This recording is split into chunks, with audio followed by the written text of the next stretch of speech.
How's it going, guys? Rhino here, otherwise known as AoE Only for the Win, and I'm here to bring you a pretty exciting video because this could arguably be one of the best methods to level from about 64 all the way to 70 by getting 200 to 250k plus experience an hour consistently every single hour. So this is the Spell Cleave Mana Tombs tutorial. However, I added some changes to my last video where you no longer hit reset and you can keep about the same average rate per hour. Now, in this video, I'm going to show you how to do it. My character is level 69, so I'm a little bit higher on the level range. My experience is a little bit lower, but if you're in the lower 64, 65, 66 range, you're definitely getting a lot more experience. Now, I'm not going to rehash all of the information that I went over in the last video. I'm going to explain one thing here really quickly, and then we're going to get into the poll, and I'm going to explain some of the differences. But this is with no lockout, so you don't have to worry about missing out on experience. This is just a really great method. So really, the only thing that I'm going to show you here, and I kind of mentioned this in the last video, is that in order to properly do this, you need your standard talents, so your improved Blizzard, Permafrost, and Frostbite on at least one mage, preferably two, hopefully three. Three is going to be your best no matter what. But in this tutorial, you'll also need Arctic Reach. And I'm just going to hit on this really quickly. I'm going to talk about it once we get into the poll itself. But Arctic Reach, the extended range of by 20%, allows you to stay out of range from the Nexus Terrors and the Dark Casters, which will absolutely mess up your damage, as well as can kill you and your healer and the other mages. So I'll explain it all, but Arctic Reach is now necessary. You must have at least one mage with these, although with this, when you're talking about this poll, once you get into that third room with the Dark Casters, you really do need 3 mages or 2 mages and a Destruction Warlock. That's really the only way that this is going to be successful. So yeah, let's go ahead and get into it. Okay, so starting off, we're going to go through everything again really quickly. I did a couple changes from my prior video because I just found better ways to do this. You're going to want a pally tank, a pretty solid pally tank. This guy was a really good tank. And again, you can modify these polls a little bit because it's not going to change your experience too much if you pull one extra group and then one pull and then one less in the next, or vice versa.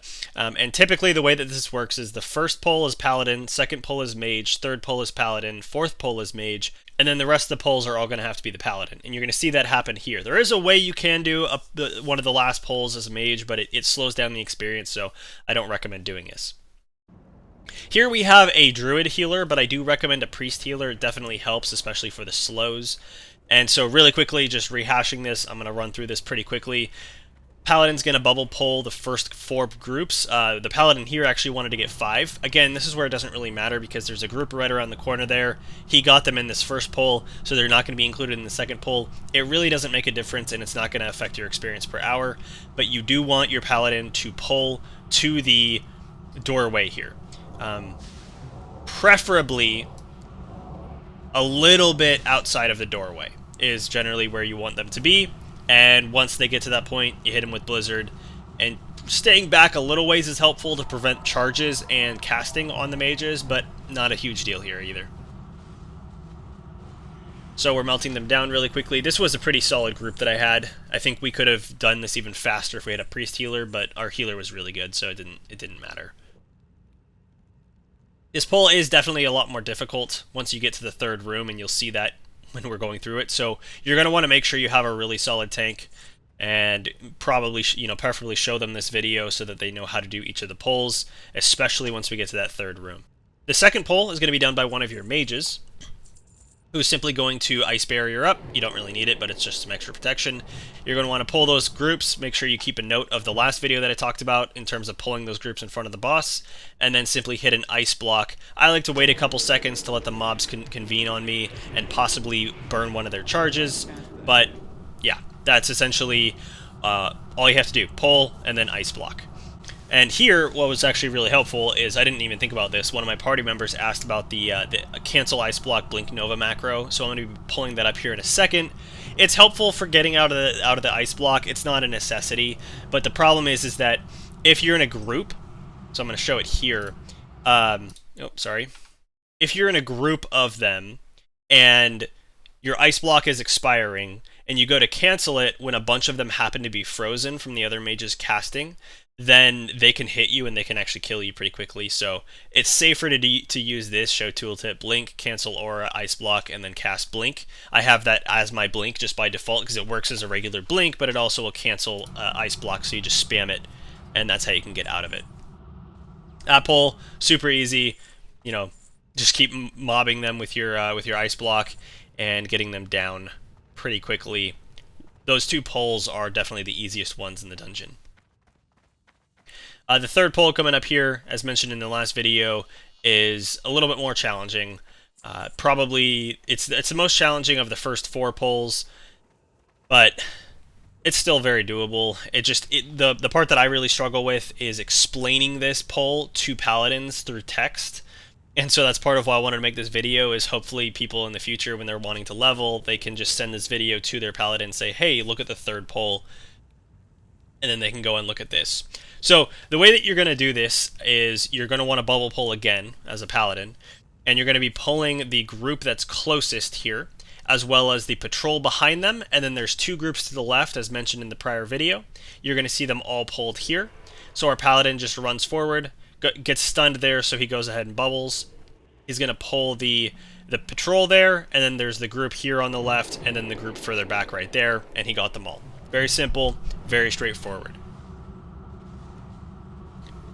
It is ideal to have this group a little bit further back, so if you're able to get the paladin to convene them, you know, maybe one ice block aura, one blizzard aura further back than where they were, that's perfect. This works totally fine. You're generally not going to have an issue. And once again, I want to remind everybody that your paladin wants to kind of stay between the group and the mages and kind of do cleanup. So if any mobs escape through, he can try to pull them, he can try to stun them. That way the stragglers don't get to the healers, or the healer and the casters, which helps speed things up. He can aggro them and pull them back into the blizzard if he needs to. But very simple. Third pull, still not challenging at all. This is kind of cool. This dropped, and I saw that the auction price was saying 200 gold, but I didn't think that was accurate. It actually did sell for over 200 gold. I did get 200 gold from this pull, which is really cool. I'd never seen that drop before. I'd never heard of that. So, yeah, that was cool. Just a nice little bonus. Here, I believe we pull the Nexus Terror with the group. I mentioned you can pull that solo if you want. It's completely up to you. Some groups, depending on the strength of the group, will pull the Nexus Terror solo, or you can pull it with this upcoming pull here. It really doesn't matter. It'll speed up your experience a little bit if you pull them with, but it can be a little bit challenging. Here's where max ranging really starts to play in, is if your casters stay at max range from the Nexus Terror, then they can't be silenced, and that silence is what can really kill a group, or at least slow down the DPS a lot. But yeah, Mage is going to pull here, do the same thing, pull all the groups with Ice Lance and Rank 1 Blizzard, and then Ice Block in the middle. Once they all convene, then your mages start casting, and the mage who's pulling is just going to blink out and start their Blizzard there. This is why it's best with 3 mages or 2 mages and a Warlock, because having as much slow and stun for the Destro Lock or the root from the freezing is just unbelievably helpful here, and I can't stress how much of a difference it makes. I've tried this with one mage before, and it did not go very well. So, yeah. Dropping off the Nexus Terror here is going to be the last part, because they generally live the longest. They have a bunch of health. But, again, this really isn't a hard pull. I got hit with the silence there. If you have a priest or a paladin healer, they can dispel that. Well, paladin can as a tank, too. They can dispel that silence, which is really helpful, but it's not the end of the world at the end of there, because we basically got them killed. There's no worry here. Okay. So that's where the last video ended. Here is where things really get challenging. So I'm going to explain this because I know some people might not know about this. There are these dark casters here. And these are one of the most, if not the most, annoying mobs in this dungeon and in all of the Mana Tombs, Akanai Crypts, Shadow Labs, all that. This is one of the most annoying mobs that exists, because these dark casters have the ability to cast a mana burn that's an AoE. So they cast it on somebody, and if they hit that person, it does it knocks out most of their mana, a good chunk of their health, and it does the same thing to anybody within, I think it's like 5 yards, 5 or 10 yards of them. It's not a tiny radius. It's a pretty sizable AoE mana burn. And so what's really important here, and this is why you needed that Arctic Reach, is you need to stay at max range. And what I mean by that is your Blizzard, the front end of it, needs to be at the where the Darkcaster is standing. So whatever Darkcaster is closest to you, you want them to never be further than, on your screen about an inch into where your Blizzard radius is at its maximum length with Arctic Reach. Once they start getting in closer than that, that's when you want to cancel, turn around, and back. You can either turn around and run back, or you can just backpedal. Either one works because they're going to be slowed by the other blizzards. But you want to keep doing that. And so you'll see us do that here. We do this quite well.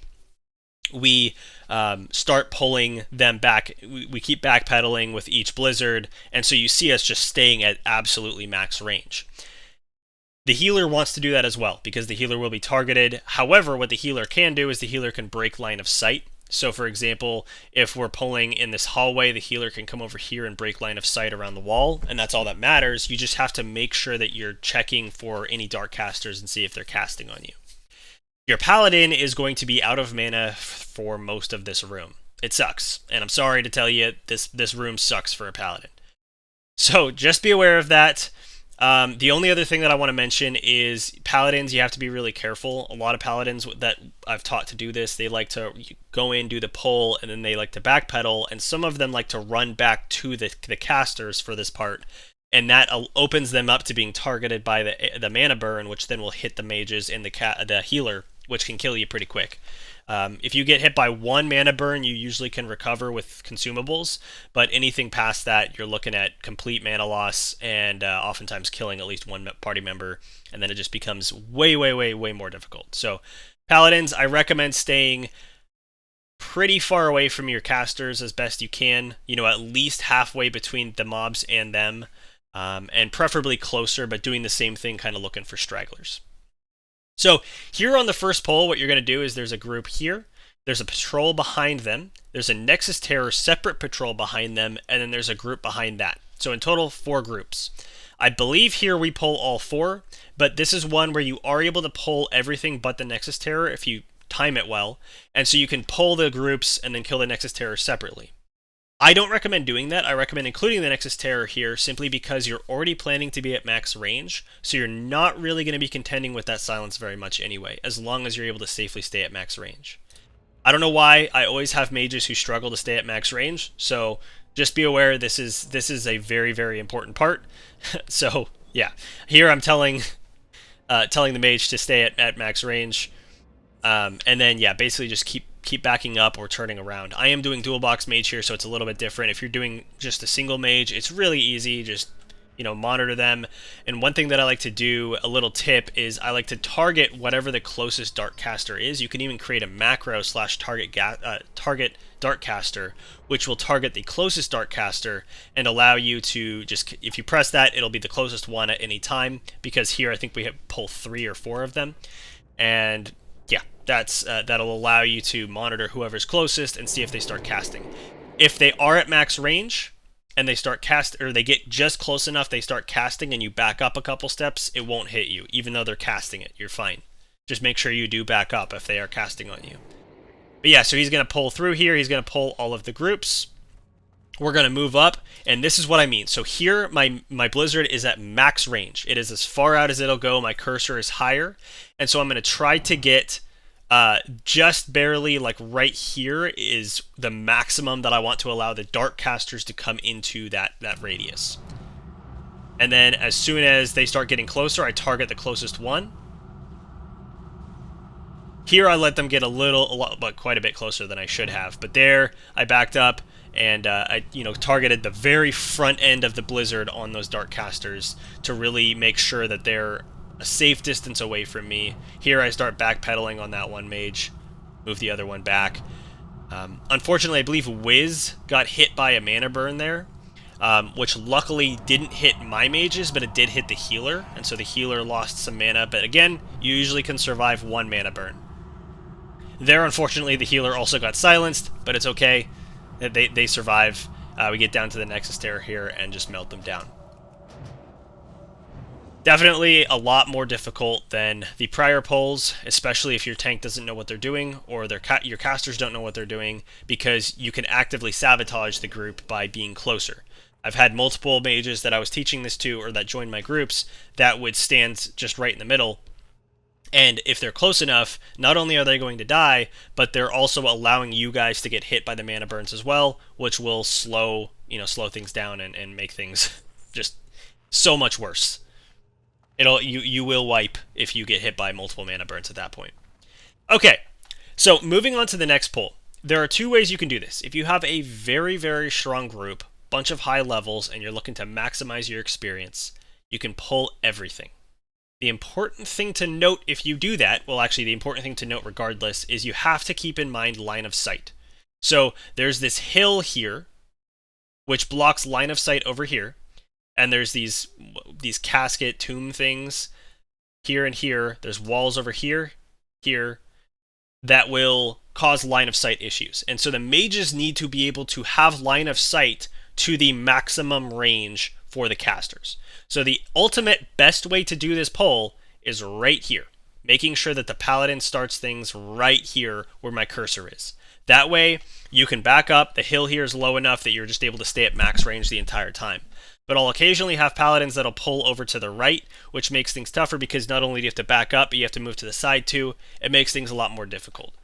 Focus on line of sight for your casters.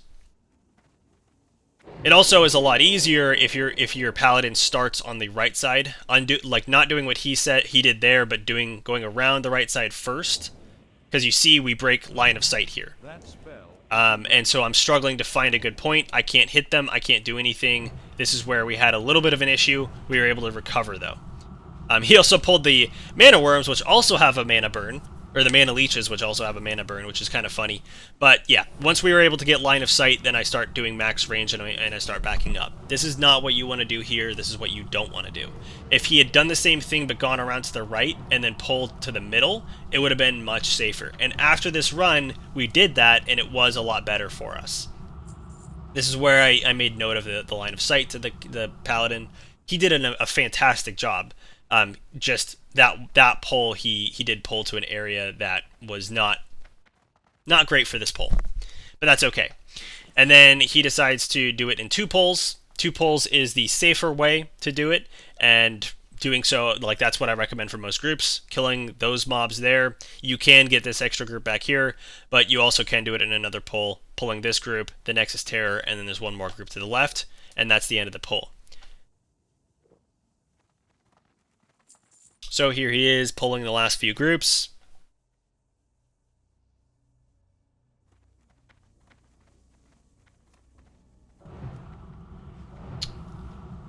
And he didn't need a bubble pull there or anything because they're sparse enough. But once we got them grouped up, same thing. Just cast those max range blizzards and back up where you need to. There, I would say I was playing it a little bit risky with how close they were getting on my blizzard when I started the cast on this character, but it ended up being okay because I was monitoring the mana burns. But that's it. That is really the end of the poll there. I'm going to see if I hover over the Nova Instance Tracker so I can see the data here to show you guys, but that is the end of the poll. And then you run out and you reset, and if you do it right, you should be close enough to where you will have no lockout, or you'll be locked out for like a minute or two, so you'll still be getting the average that I show here. So here we got 207k. Now again, this was a little bit slower because we only pulled, we did 2 pulls in the last room. You can do it in 1 pull, which will make this even faster. And again, I'm level 69. Our group level is significantly higher than the average level of the mobs in the dungeon. So if your group is more towards the 65, 66 range, it's going to be a lot better experience for you. So just keep that in mind, but you can just keep hitting this over and over again, not hit lockout, and you can consistently get 200 to 250k experience an hour, which is really fast leveling through Outlands. That's about it for this video, guys. Thank you so much for watching. Be sure to comment, rate, and subscribe. And also, if you have any suggestions on other tutorials that you want to see, please let me know.